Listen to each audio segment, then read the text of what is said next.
Thank you all so much for being here. We're so delighted to speak to you today and to hear your stories. It's my pleasure to start the first of what would be many conversations just like this led by our president. It's also my honor today to have the opportunity to introduce President Biden to you. He's put investing in America at the forefront of his administration since day one.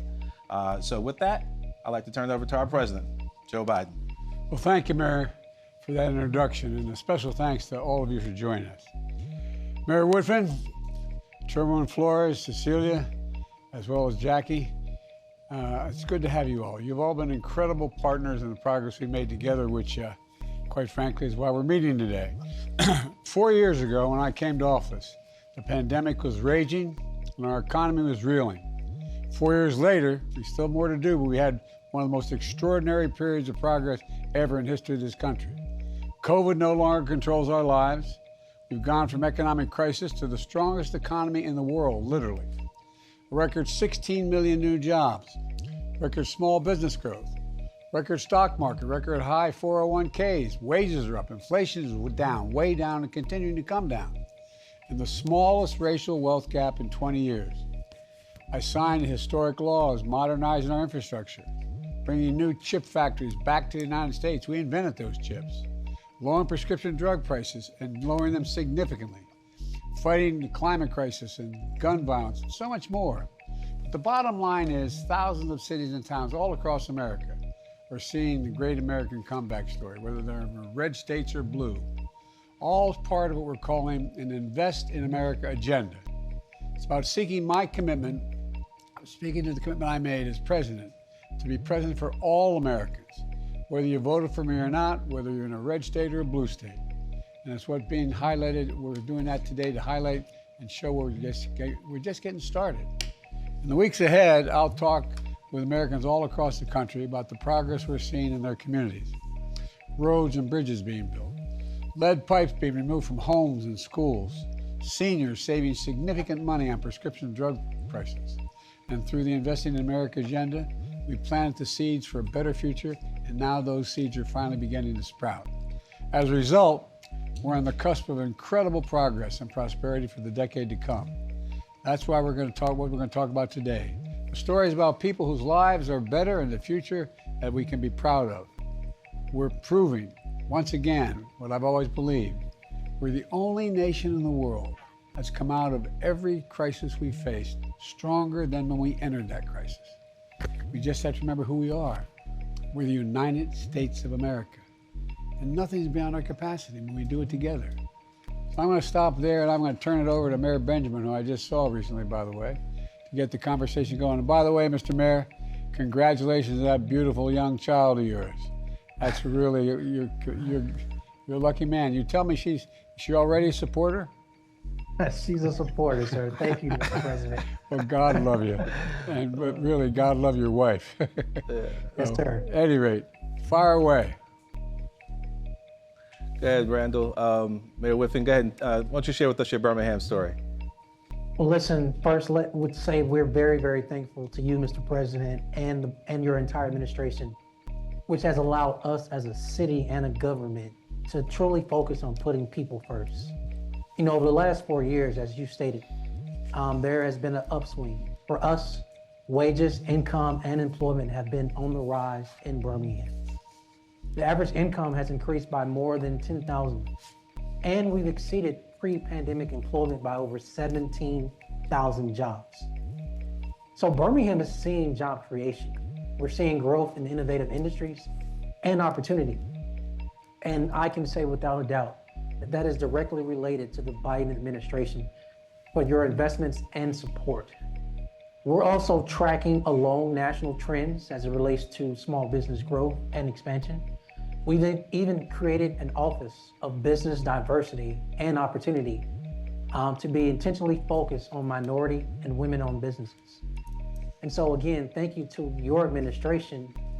Our Opera investment has stood up a COVID relief forgivable loan program where literally 9 out of every 10 recipients was either a Black or woman-owned business. And so again, driving what your administration has allowed us to accomplish Designated, City of Birmingham being allowed to be designated as a tech hub has strengthened our recruitment efforts related to enhancing our innovation economy. There are a couple other notes I want to make. One is that as part of your administration's Good Job Challenge, we are training and placing up to 1,000 residents in healthcare careers.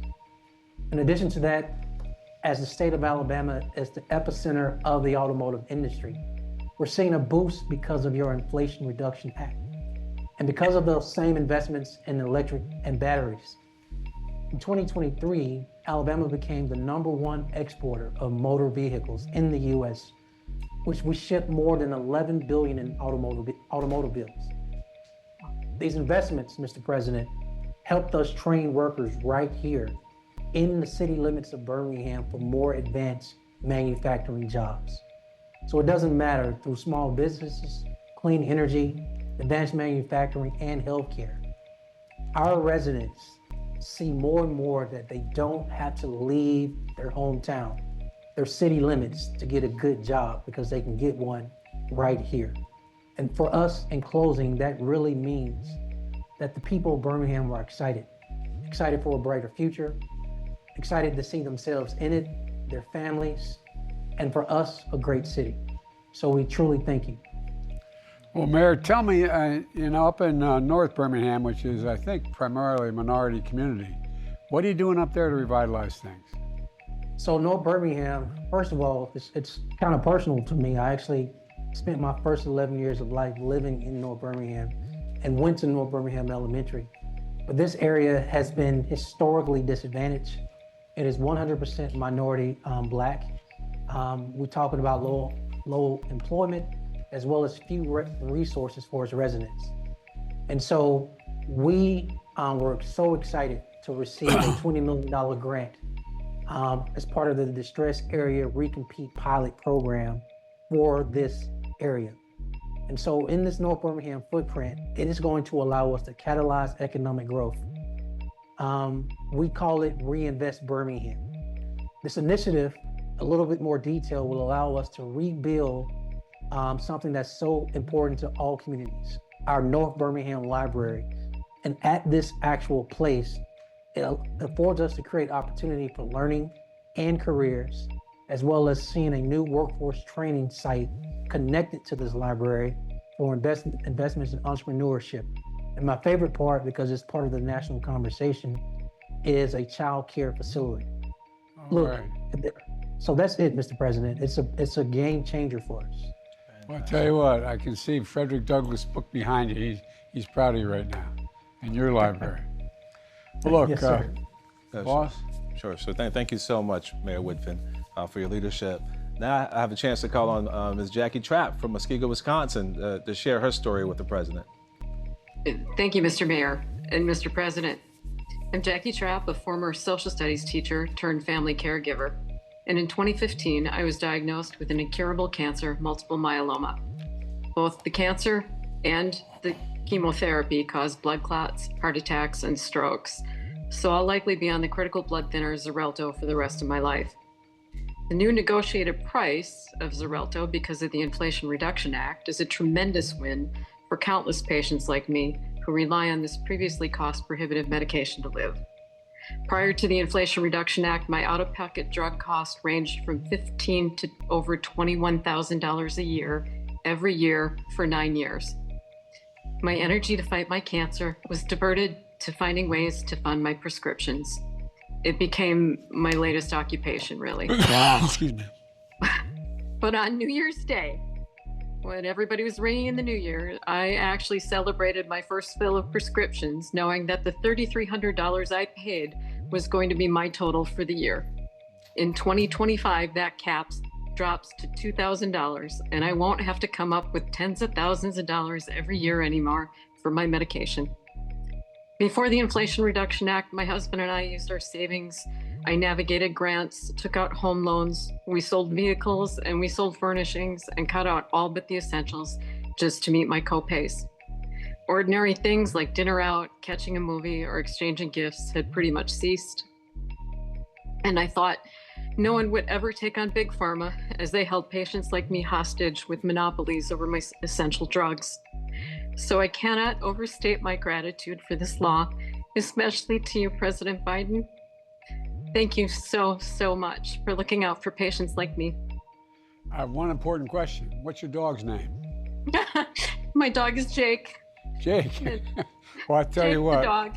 Look, you know, I want people to understand that I've been having this run-in with Big Pharma for a long time. We finally beat them, and the Xarelto we're taking used to cost $517. It's now $197 for people on Medicare. And the idea that you were paying as much, I mean, the Inflation Reduction Act, $2,000 out of pocket annual cap for Medicare prescription drugs. And it's got to be a life changer. You know, the mental impact of having to figure, if I don't take these drugs, my life is literally at stake, and having to figure out how in God's name can we get the money to do it. I'm so proud of you. Presumptuous of me to say that. I've never met you personally, but I really am. I'm proud of hell of you. You're just a real fighter, and you look great. I hope you feel as good as you look. Well, I am so grateful. I can't even overstate that. Really, thank you. This opportunity to thank you means quite a bit to me. Well, all of you got to come to the. I'm not going to be in the White House much longer, but you got to come and see me. I want to see you all. Well, Mr. Mayor, we'll figure that out, boss. We'll figure that out. Thank you so much for your courage, Ms. Trapp, and keep on fighting. Now I have the honor of calling on Chairwoman Amelia Flores to share her story. Madam Chair. Kuchkamadu, Mr. President. It's an honor to be here with you today. My name is Amelia Flores, and I'm the chairwoman of the Colorado River Indian Tribes, also known as CRIT. And I'm very proud to be the first woman elected to lead our tribe. We broke the glass ceiling on December 5th, 2020. And I've seen firsthand how poor infrastructure, be it water, schools, broadband, our roads, has impacted my tribe. For an example, during my first few months on the job, our tribal utility director came to me with some bad news. We needed a new well, and I knew our tribal budget was already taxed to the breaking point. And there was no way we could have pulled this off until you passed the ARPA and bipartisan infrastructure law. ARPA helped us fix the broken well, and BIL provided more than $7 million to build new wells and improve our distribution system. Phase 1 is completed. The well is once again serving 1,850 homes and businesses. And when we complete Phase 2, the new well and distribution system will be able to deliver safe and reliable water to more than 1,000 additional homes and businesses in our community. This project will allow us to address the housing shortage on our reservation. That means more families can live together on our tribal land. It helps our businesses and our economy grow.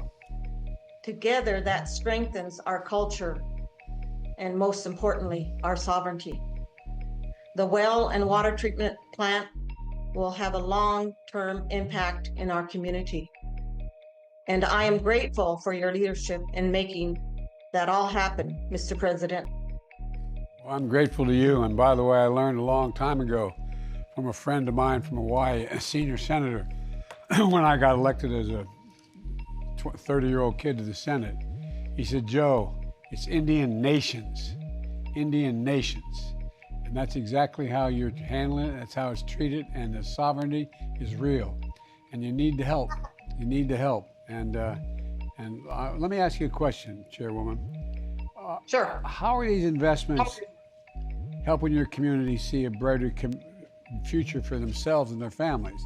Is there anything just beyond the water? Is it the mere fact that the water's there, that's why everybody's excited? Or it's that you're able to begin to fashion your own destiny a little bit? Well, thank you, Mr. President, for that question.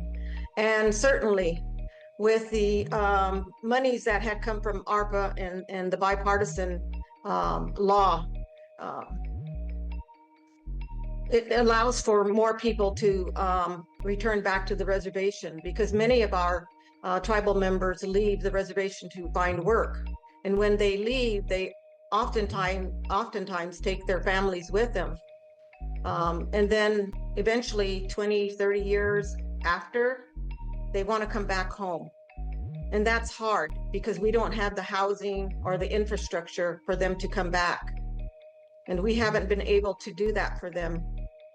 So with this project, with the new wells and upcoming water treatment system, we will have cleaner and safer water.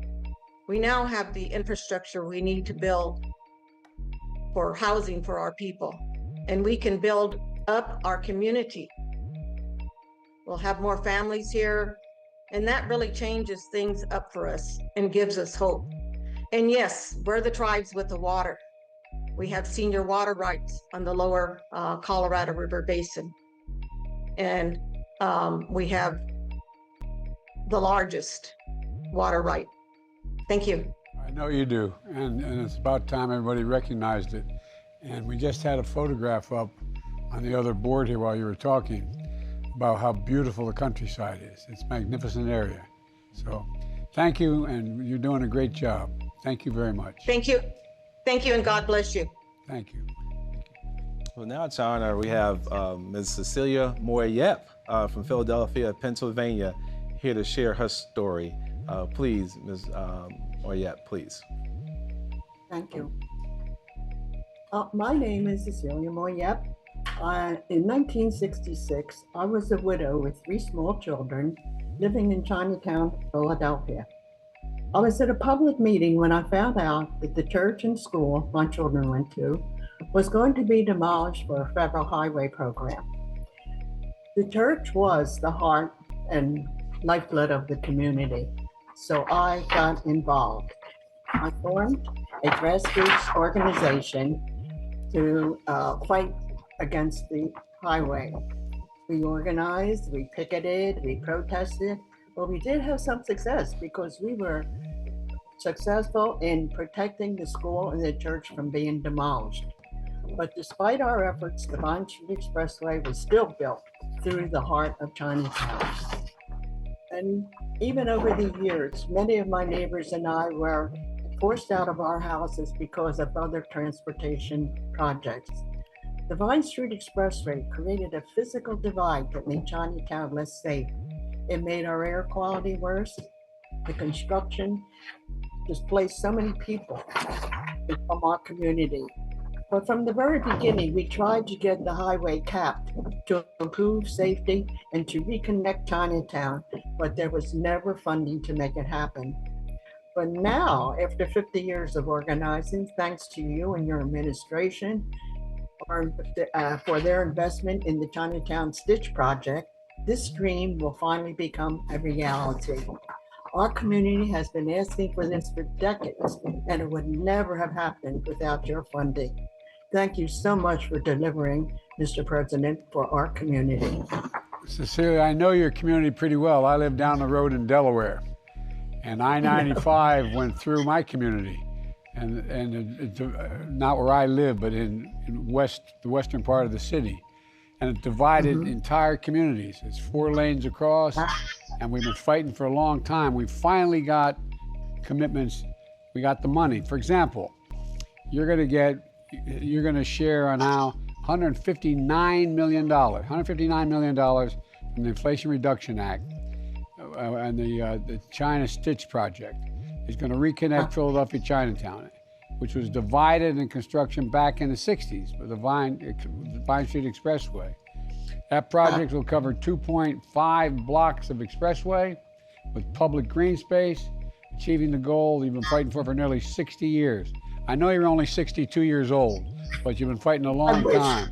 I wish. The Department of Transportation experts have signed a grant agreement in January. The project's going to take a while to get done, but we expect it to begin full blown in 2028 and be completed in early 31. So it's going to take a little time, but it's going to be complete. It's going to be done. The money is there.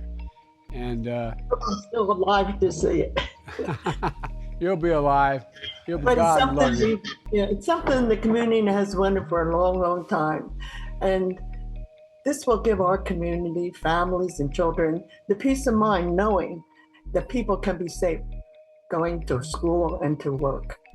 It means a lot to know that the federal government listened to us and is helping us to build a brighter future for families right here in Chinatown. Thank you, Mr. President. All over the country we're doing this. And by the way, there's a photograph of you with the shovel in your hand up on the board here and a hard hat on, celebrating the turn of the spade to this getting going. Now, what I don't want you to do, I don't want you working beyond 5 o'clock at night though, okay? You got to promise me you'll be home. That's hard because when you're doing community work, it's always at night. That's true. God love you. Cecilia, I'm so proud of you. I really am so proud of you. Presumptuous me to say that, but I am. Well, thank you all very much. All the families deserve to have things that we shared today, not just the four in the community. Peace of mind, having clean and safe water, affordable medicine, stay healthy, safe roads and bridges to connect communities rather than divide them, and so much more. All Americans deserve a future worthy of their dreams. And that future we're building today, and we're doing it, and we're able to afford to do it. Turning setbacks into comebacks, that's what America does. And I want to thank you for what you're doing. I'm excited about sharing your investment stories with all of America. Seeing more of them in the weeks and months ahead to let people know we can do anything in America. We really can. And we can afford to do it. Instead of giving billion-dollar trillion-dollar tax cuts to the super wealthy, let them start paying their fair share. Let them make sure look, all people want in America is just a shot, just a chance, just be treated fairly and equally. And that's what you all are doing. That's what you're all part of. And I hope I get to see you all in person one of these days. So thank you, thank you, thank you. God bless you all. President. Thank you.